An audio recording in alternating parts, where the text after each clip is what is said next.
Hello everyone, అందరూ ఎలా ఉన్నారండి? నేనైతే సూపర్ ఉన్నానండి. మీరు కూడా సూపర్ డూపర్ గా ఆరోగ్యంగా ఉండాలని మనస్ఫూర్తిగా కోరుకుంటున్నాను. ఇవాళ మీకు మన ఛానల్లో సింపుల్ గా టేస్టీగా గోరుచిక్కుడుకాయ గ్రేవీ కర్రీ అయితే చేసి చూపిపోతున్నానండి. ఈ కర్రీ రుచి చూసారంటే అస్సలు వదిలిపెట్టరండి, అంత టేస్టీగా కుదురుతుంది. ముందుగా అయితే ఒక పావు కిలో గోరుచిక్కుడుకాయలు తీసేసుకొని వాష్ చేసుకొని ఇలా వీడియోలో చూపిస్తున్నట్టు కట్ చేసుకోండి. బాగా లేతగా ఉండే గోరుచిక్కుడుకాయలు ఫ్రెష్ గా ఉండేవి అయితే మనకి ఇలా కట్ చేసుకోవడానికి ఈజీగా ఉంటుందండి. కొంచెం ముదిరిన గోరుచిక్కుడుగా అయితే ఇక్కడ వీడియోలో చూపిస్తున్నాను చూడండి, సైడ్ అనేది ఇలా పీచ్ వస్తుంది. సో ఇలా పీచ్ అనేది తీసేసేయండి. అప్పుడు ఏంటంటే మనం తినేటప్పుడు నోటికి అంటుకోకుండా ఉంటుంది. చూడండి, ఇలా తీసేయాలి. సైడ్ పీచ్ అనేది తీసేసి ఇలా చిన్న చిన్న ముక్కలుగా కట్ చేసేసుకొని ఒక ప్లేట్లోకి అయితే వేసేసుకోండి. ఇప్పుడు ఈ గోరుచిక్కుడుకాయలు మనం ఉడికించుకోవాలండి. దానికోసం అయితే కుక్కర్ గిన్నె తీసేసుకొని మొత్తం గోరుచిక్కుడుకాయల ముక్కలు అనేవి కుక్కర్లో వేసేసుకొని ఇప్పుడు ఈ గోరుచిక్కుడుకాయలు సరిపడా అయితే ఉప్పు వేసుకోవాలి. ఒక హాఫ్ స్పూన్ అయితే కల్లుప్పు వేసుకున్నాను. జస్ట్ ఒక హాఫ్ స్పూన్ అంతా ఆయిల్ వేసుకోండి. జస్ట్ అక్కడ ఆయిల్ వేసుకోవడం వల్ల మనకి ఏంటంటే గోరుచిక్కుడుకాయకు ఉండే స్మెల్ అనేది పోతుంది. ఇప్పుడు 1 గ్లాస్ వాటర్ వేసేసుకున్నానండి. లెక్కలో చెప్పాలంటే ముక్కలు మునిగే అంత.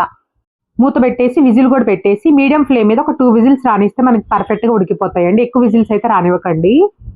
ఇప్పుడు దీంట్లోకి ఒక 2 ఉల్లిపాయలు అయితే పైన పొట్టు తీసేసి ఇలా అయితే పొడువుగా కట్ చేసుకొని రెడీగా పెట్టుకున్నాను. 1 ఇంచ్ అల్లం అనేది పైన పొట్టు తీసేసి చిన్న ముక్కలుగా కట్ చేసుకున్నానండి. ఒక 15 అన్నా లేకపోతే ఒక 12 అన్నా వెల్లుల్లి రెబ్బలు అనేది పైన పొట్టు తీసేసి రెడీగా పెట్టేసుకోండి. ఖచ్చితంగా వెల్లుల్లి రెబ్బలకు పైన పొట్టు తీయాలండి. అప్పుడే మనకి ఏంటంటే మంచి గ్రేవీగా ఉంటుంది, ఎక్కడ పీచు లేకుండా. ఇప్పుడు ఒక 3 పచ్చిమిర్చి కూడా కట్ చేసుకున్నాను.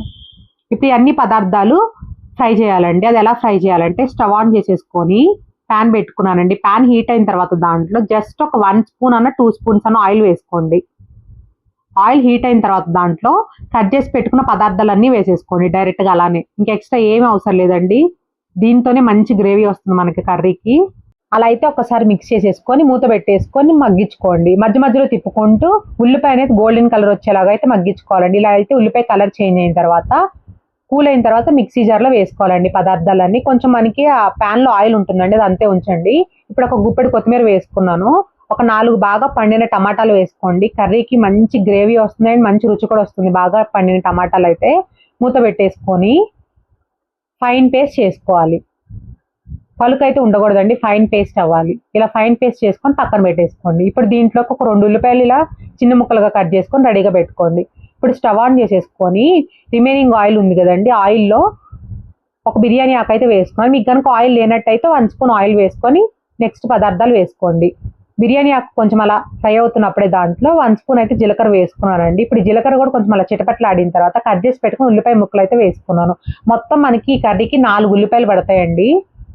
ఉల్లిపాయ అనేది లైట్గా కొంచెం గోల్డెన్ కలర్ వచ్చేలాగా ఫ్రై చేసుకోవాలి. స్టార్టింగే కరివేపాకు వేసుకోవచ్చు అండి, నేను అక్కడ మర్చిపోయాను, అందుకని ఇప్పుడు వేసుకున్నాను. ఇప్పుడు ఒక్కసారి అలా మిక్స్ చేసేసి ఉల్లిపాయ అనేది చూడండి బంగారు రంగులో వచ్చింది కదా, ఇలా ఈ కలర్లో రావాలి. ఈ రెసిపీకి ఉల్లిపాయ అనేది ఇలా వేగితేనే మంచి రుచి వస్తుందండి. ఇప్పుడు మనం ముందుగా మిక్సీ పట్టేసుకున్న ఫైన్ పేస్ట్ అయితే వేసేయాలి. ఇప్పుడు మిక్సీ జార్కి కొంచెం అతుక్కొని ఉంటుంది కదండి, లైట్గా కొంచెం వాటర్ వేసుకోవాలి. ఎక్కువ కాదండి, కొంచెమే వాటర్ వేసేసుకొని ఒక్కసారి ఇలా మిక్స్ చేసినట్టు మిక్స్ చేసేసి ఆ వాటర్ దీంట్లో వేసేసుకొని ఇప్పుడు మంచిగా అయితే ఈ పేస్ట్ని ఇలా స్మూత్గా అయితే మిక్స్ చేయాలి. చూడండి ఇలా, అంటే ఆ ఉల్లిపాయకి మొత్తం ఈ పేస్ట్ అనేది ఇలా పట్టించేసి మూత పెట్టేసుకొని పైకి ఆయిల్ తేలే వరకు అయితే మగ్గించుకోవాలండి. అలా మగ్గితేనే ఈ గ్రేవీకి మంచి టేస్ట్. ఎందుకంటే మనకు పచ్చి టమాటాలే వేసాం కదండి, సో పచ్చి టమాటాలు అనేది బాగా ఉడికి ఉడికి ఉడికి గ్రేవీ అనేది దగ్గర పడి మనకి గ్రేవీ అనేది కొంచెం లైట్గా కలర్ చేంజ్ అవ్వాలి. అలా మగ్గితేనే ఈ గ్రేవీకి మంచి టేస్ట్ వస్తుందండి. సో ఇప్పుడు మూత పెట్టేసుకొని ఈలోపు మనకి చిక్కుడుకాయకి ప్రెజర్ పోయి ఎలా ఉడికినాయో చూసేద్దాం.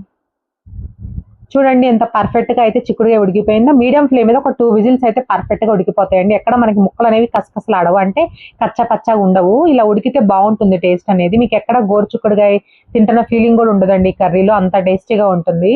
చూడండి, గోరుచిక్కుడుకాయలు మూత తీసి ఓపెన్ చేసే లోపే మనకి గ్రేవీ కూడా ఇలా కుదుపులుగా వస్తుందండి, బబుల్స్ బబుల్స్గా.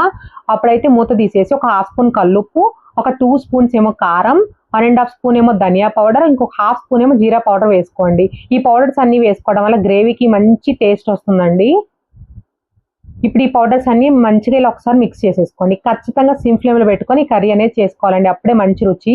ఇప్పుడు ఈ గ్రేవీ అనేది కలర్ చేంజ్ అయిపోయి బాగా థిక్గా అయ్యే వరకు అయితే మూత పెట్టేసుకొని కుక్ చేసుకోవాలి. పైకి కూడా ఆయిల్ తేలాలి. చూడండి గ్రేవీ అనేది కలర్ చేంజ్ అయిపోయి కొంచెం చిక్కబడి మనకి దగ్గర పడిపోయింది కదా, ఇందాక పల్చగా ఉంది కదా, ఇలా థిక్గా అయిన తర్వాత ఒక్కసారి అలా మిక్స్ చేసేసి మనం ముందుగా కుక్ చేసుకున్న గోరుచిక్కుడుకాయలు అనేది వాటర్తో పాటు వేసేయండి. ఎందుకంటే మనం ఎక్కువ వాటర్ వేసుకోలేదు కాబట్టి ఈ క్వాంటిటీ వాటర్ అనేది సరిపోతుంది. ఎక్కువ వాటర్ ఉన్నట్టయితే వేయకండి, ఎక్కువ వాటర్ వేస్తే అసలు కర్రీకి రుచే మారిపోతుంది, తక్కువ వాటర్ వేసుకోవాలి. ఇప్పుడు గోరుచిక్కుడుకాయ వేసిన తర్వాత ఒక్కసారి అలా మిక్స్ చేసేసి మూత పెట్టేసుకొని సిమ్ ఫ్లేమ్లో ఒక 5 minutes మగ్గించుకుంటే మనకి పైకి ఇలా ఆయిల్ తేలుతుందండి. ఇలా ఆయిల్ తేలితే ఏంటంటే ఆ గోరుచిక్కుడుకాయకి మొత్తం పదార్థాలు పట్టినట్టు అర్థం.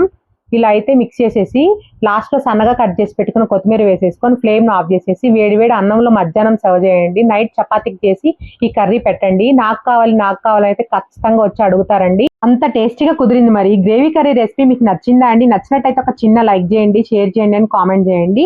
పక్కనే బెల్ ఐకాన్ని ప్రెస్ చేయండి. అప్పుడు నేను పెట్టే వీడియోస్ అన్ని మీకు నోటిఫికేషన్స్ వస్తాయి. మీరు కనుక ఫస్ట్ టైం మన ఛానల్ వీడియో చూస్తున్నట్టయితే సబ్స్క్రైబ్ చేసుకోవడం మాత్రం మర్చిపోకండి. Thank you so much for watching. Take care. Bye bye. See you next video. For more videos, please like, share and subscribe.